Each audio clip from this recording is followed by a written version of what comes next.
आम्ही आलोय मिरचीमध्ये. इकडे आत्या बसल्यात, सगळेजण गेलेत.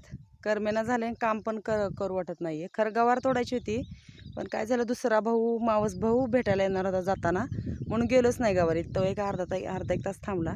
काही चहा वगैरे घेतला नाही, निघाले होते सगळेजण. आज आजीचं आत्याच सावडायचं असतं ना, तर आज सावडायचं होतं. ते सगळं सकाळी झालं आणि सगळेजण गेलेत. आज आई थांबलेली, आई पण माझ्याकडे आली होती आणि आंघोळ वगैरे करून तिकडे मामाकडे गेली. परत जाता जाताच मामाचं गाव लागतं, मग भाऊ जाता जाता आईला सोडून गेलेला आहे. मग उद्या आहे बुधवार. काल सोमवारचा बाजार काही केला नाही मी, कारण मी ज्या गावाला बाजारला सोमवार येते ना, ते माझ्या आजीचं गाव आहे, म्हणजे आईचं माहेर आहे. त्यामुळे काय मी तिकडे गेले नाही.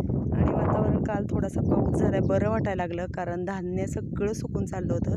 टॅमॅटोचं फाउंडेशन पण अर्धच झालं आहे. आज काय ते आले नाहीत दादा ताई, कारण काल पाऊस झाल्यामुळे. आणि सकाळी ह्यांना पण माझ्यासोबत लवकर यायचं होतं, मग काय आम्ही आज काय कोणी आलंच नाही, काम राहिले. आता आडवे सगळी लाकडं लावून तारा ओढून घ्यायच्यात आणि ह्याचं फाउंडेशन चालू करायचं आहे, कारण छान असे फुलं कळ्या लागलेले आहेत. आणि इकडे बघा, मिरचीला मिरचीच नाही आहे, पण म्हणलं काय होईल ती होईल, झाडाला ही लालच होऊन जाणार आहे. ज्या असतील त्या काढून घेऊ म्हणलं आत्यांना.